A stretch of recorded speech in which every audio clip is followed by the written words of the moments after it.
Un paso más en nuestro itinerario hacia el corazón de Jesucristo, y no vamos solos en este trayecto, como iglesia peregrina, como miembros vivos de un cuerpo cuya cabeza es Cristo, cuyo cuello es María y cuyos miembros somos nosotros.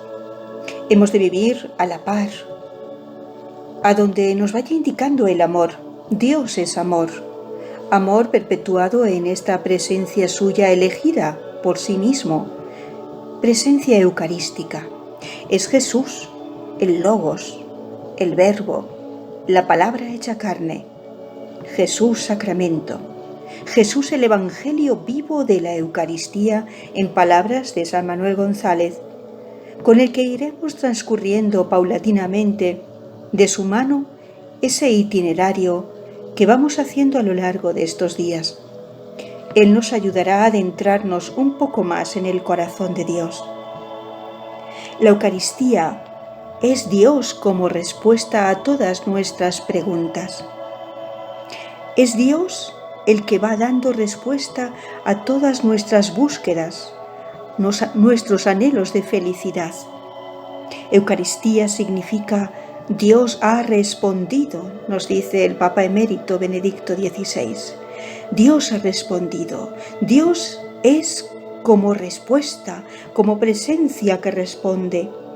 Ahora la iniciativa de la relación divino-humana ya no depende de nosotros, sino de Él, y así se hace verdaderamente seria. Por eso, la oración es el ámbito de la adoración eucarística. En ese ámbito de adoración alcanza nuestra oración un nivel totalmente nuevo. Solo ahora involucra a las dos partes y solo ahora es algo serio. Es más, no solo involucra a las dos partes, él y yo, sino que solo ahora es plenamente una oración universal, porque cuando rezamos en presencia de la Eucaristía, nunca estamos solos. Con nosotros reza toda la Iglesia que celebra la Eucaristía. En esta oración ya no estamos ante un Dios pensado, sino ante un Dios que verdaderamente se nos ha entregado, ante un Dios que se ha hecho comunión por nosotros y así nos libera de nuestros límites por la comunión y nos conduce a la resurrección. Esta es la oración que debemos volver a buscar, porque, como decimos, la Eucaristía es Dios como respuesta. La felicidad que buscáis tiene un rostro, tiene un nombre, el de Jesús de Nazaret, oculto en la Eucaristía, les decía el Papa Emérito a los jóvenes en una de las jornadas mundiales de la juventud. ¿Conocemos de verdad este corazón de Dios? Nos adentramos y nos zambullimos cada vez más en ese corazón que ha dejado la puerta abierta para que, si queremos, podamos entrar. Dice San Manuel, si conociéramos al corazón de Jesús, se le amaría más, se viviría mejor, abundaría la justicia y la paz en nuestro mundo. Si conociéramos el amor de Dios, no habría abandono del sagrario. Y él dice, tengo la persuasión firmísima de que prácticamente el mayor mal de todos los males y causa de ello, no solo en el orden religioso, sino en el social, familiar, político y religioso, es el abandono del sagrario. Es decir, el dar la espalda a Dios, el rechazo de Jesucristo, el portazo a su misericordia. Y así nos va la vida, teniendo sed de felicidad, y Él es la felicidad plena. ¿Por qué molesta tanto Dios? Porque no se le conoce, porque no se le ama. Hay que rozarnos para querernos. Separar al hombre de Dios y de la máxima expresión de su amor es cortar la fuente de toda gracia. Tanto tiempo con vosotros, Felipe, y todavía. Por eso, qué empeño el de Jesús, porque nos ha enviado a todos, id al mundo entero y anunciad esta buena noticia. Dios es amor y yo soy el rostro de Dios. ¿Qué tiene este muerto mirando la cruz que a tantos vivos molesta? La respuesta es muy sencilla y muy clara.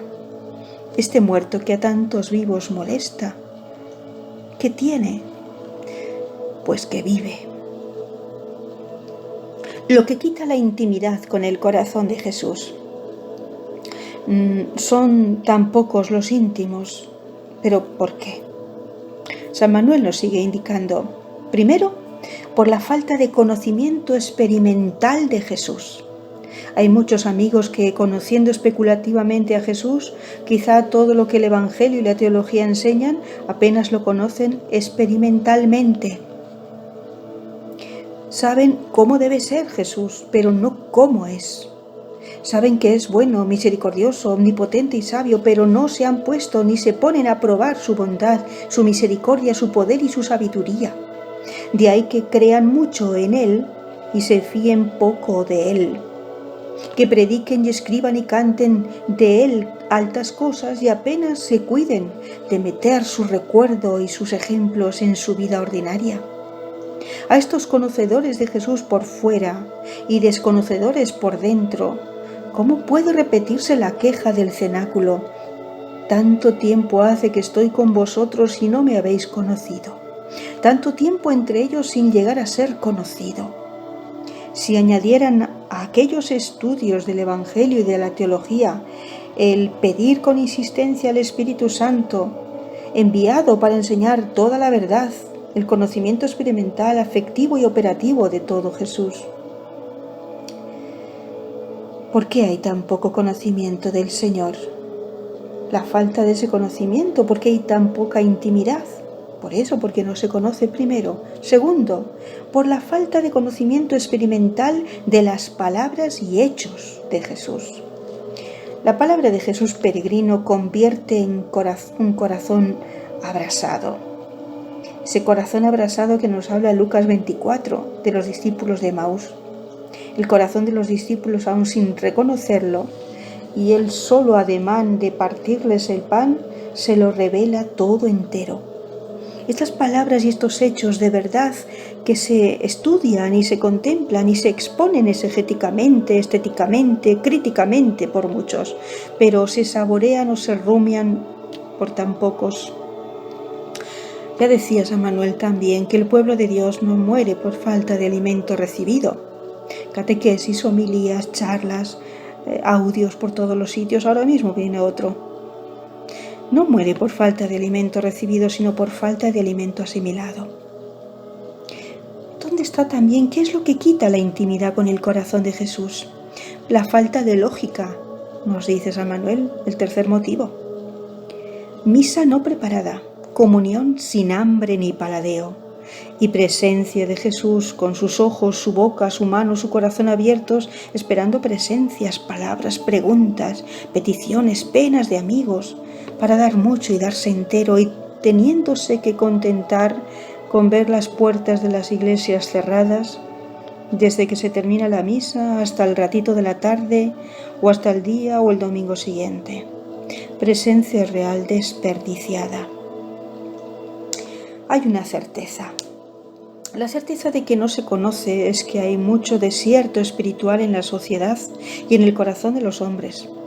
Un sagrario en medio de un pueblo, dice San Manuel, un sagrario en medio de un pueblo que no comulga ni trata con Jesucristo, es un río en medio de un desierto. Es decir, una monstruosidad que no se da en el orden natural. En este orden, si se diera el caso de un río, que al paso de su corriente no hiciera crecer ni una pobre mata silvestre, ni un arbolillo que sombreara un poco sus riberas, la naturaleza indignada o variaría su curso llevándoselo a otras más agradecidas, o lo secaría con el ardor de los rayos del sol y con los desprendimientos de las tierras flojas e ingratas. Esta monstruosidad que el orden natural no permite, la cometemos los hombres con la fuente de agua viva que se llama sagrario. Hay tantos sagrarios en medio de desiertos y sin oasis. Por eso San Manuel no descansa hasta lograr eucaristizar la sociedad, volver a un pueblo loco de amor por el corazón de Jesús. Por eso fundó las Marías del Sagrario, los discípulos de San Juan, las misioneras eucarísticas seglares, las misioneras eucarísticas de Nazaret y todas sus obras y sus escritos. todo lo que hizo fue para llevar al hombre, al hermano suyo, a la fuente de agua viva, que emana, aunque sea de noche. Conocer y dar a conocer a Jesús, conocerlo y darlo a conocer todo lo más que se pueda. He aquí la suprema aspiración de mi fe de cristiano y de mi celo de sacerdote, y la que quisiera que fuera la única aspiración de mi vida. Y no digo conocer y amar y darlo a conocer y amar, porque realmente, con que se conozca, basta. El que conoce con toda evidencia una verdad no puede negarla, no es libre para no admitirla. El que conoce ciertamente un bien tampoco es libre para odiarlo o quererlo. El bien conocido y reconocido como tal bien es necesariamente querido. Cuando odiamos un bien es porque no lo conocemos del todo o nos engañamos tomándolo por mal. Cuando queremos un mal, no es porque lo tengamos por mal, sino que engañándonos lo tomamos por bien. Miremos nuestra sociedad. Cuánta ignorancia, cuánta malicia sin sentido. La persona que hace el mal, ¿qué tiene dentro del corazón? Abramos las ventanas, las puertas de par en par para que entre el sol purificador que nos lleve a una vida de conversión. Jesús, dice San Manuel, es el verdadero y el bueno y la bondad personificada. Más aún es la verdad, es el bien, y se le odia. Y sin embargo, ¿por qué? Porque no se le conoce, o se le conoce muy a medias. Si has tenido la suerte de conocer algo del Señor, no te lo guardes. No te lo guardes para ti, porque el hermano que tienes al lado, el vecino, el amigo, el colaborador, el compañero, la persona que crees que ya no cree, es la persona que busca el camino, la verdad y la vida. ¿Y tú vas a estar en silencio? Pues si estás en silencio, que hable tu vida, que hable tu vida y que digan, ya no creo por lo que dices, sino porque lo veo en tu manera de actuar, en tu manera de ser, de mirar, de perdonar, de querer.